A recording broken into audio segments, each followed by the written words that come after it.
dad badan oo gaaraya ilaa iyo kumanaan ruux oo muslimiin ah ayaa maanta salaada ciida waxa ay ku tukadeen xaafadda Millabure ee magaalada Helsinki ee dalkan Finland.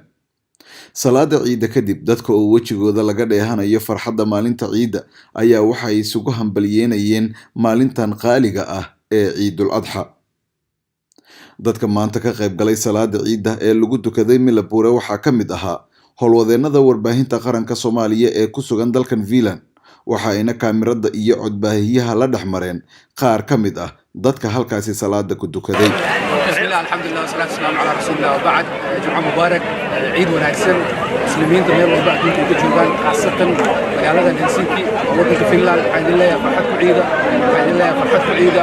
mar saddexaad farxad ku ciida. waa mahadsantihiin. assalaamu calaykum waraxmatullahi wabarakaatu. السلام عليكم ورحمة الله وبركاته. والله كسر تي في صلاة العيد كسر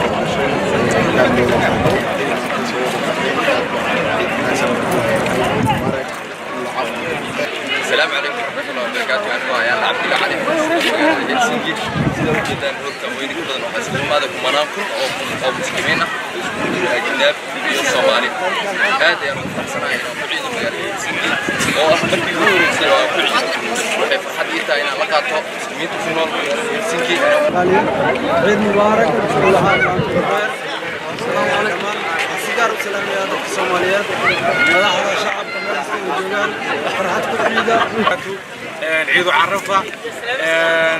واحد سلام يا سلام قدام يقص يكونوا لي. السلام عليكم ورحمة الله وبركاته. عيد وناكسن. عيد وناكسن. مسلمين بدن ويسوق جرت الصومالية جانبية واحد يسوق صباحا مالمها عيدا.